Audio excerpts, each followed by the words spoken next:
Welcome back, sports enthusiasts. Today, our analysis will guide you through the key matchups and player props in the NBA. Let's jump straight into the action.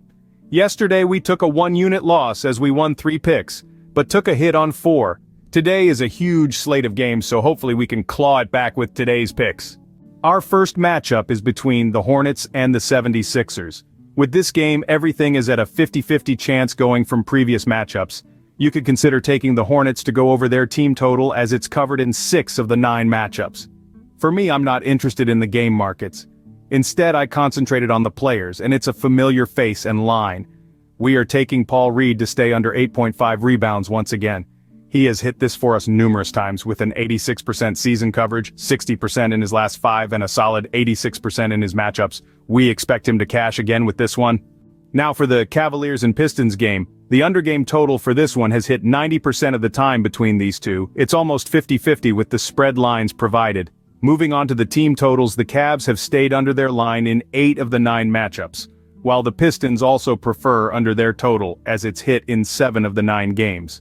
For our player pick, we decided to go with Cade Cunningham. We like him to get over 1.5 made threes. It's just over half and half for the season. His last 5 is a lot stronger, sitting at an 80% cover rate, while his matchups is covered in 6 of the 8 games between the two. For the Warriors versus Raptors, we suggest staying clear of all team and game totals, as well as the spread and moneyline bets. With everything hitting at basically 50% of the time, we cannot see any possible bets with this one. We can however see a couple of players we like the look of. Another familiar face, Immanuel Quickley, we want him to stay under 25.5 points and assists.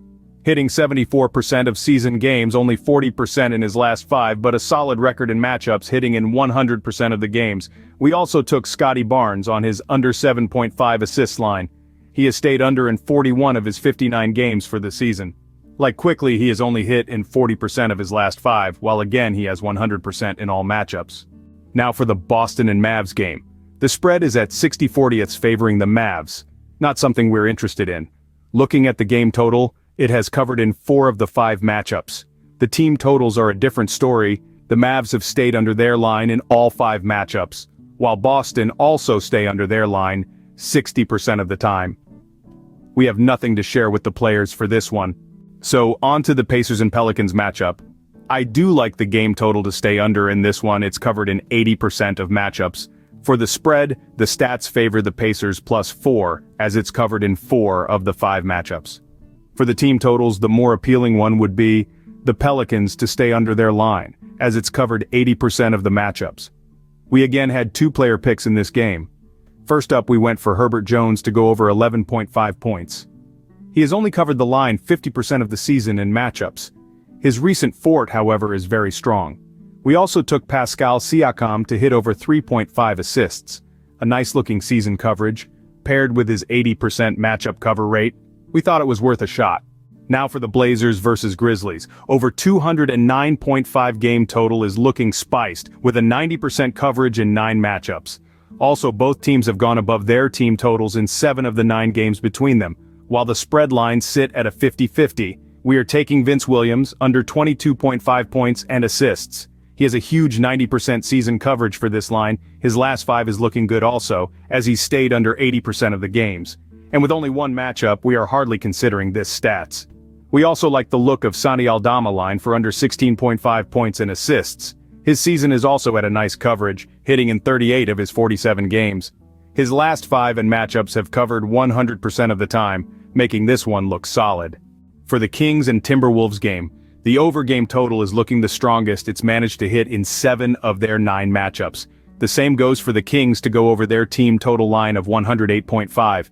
The rest is even when going off matchup stats. We did have a player pick in this game. De'Aaron Fox though hit over 24.5 points. His season coverage sits at 65%, while both his last 5 and matchups have hit in 100% of the games. Let's dive into the Bucks and Bulls matchup. We suggest staying clear of this game total. You could consider taking the Bucks at -3. It's managed to come in 75% of their 16 matchups. Same goes for the Bucks money line. For the team totals, Bucks have gone over their line in 11 of them 16 games, while the Bulls have stayed under their line in 9 of the games. This player pick could be a mistake as he has let us down a few times of late. Either way, we went for Ayo Dosunmu again, This time is under 18.5 points and assists line. He has covered the line in 75% of the season's games, also in all but one of his 15 matchups. As you all know, his recent form doesn't help this pick, but it's a risk I'm willing to take. Finally, for our last game, the Wizards versus the Clippers. The game total to stay under and the Clippers team total under has hit in all 5 matchups, while the Wizards to stay under their line has covered in 4 of the 5 games. The same goes for their spread at plus 15. We couldn't find a player pick for this game either. As you navigate through the upcoming basketball matchups, consider these insights as you explore potential bets.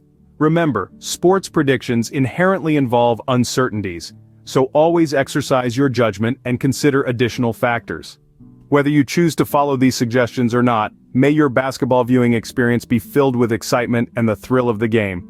Best of luck with your wagers, and enjoy the action on the court.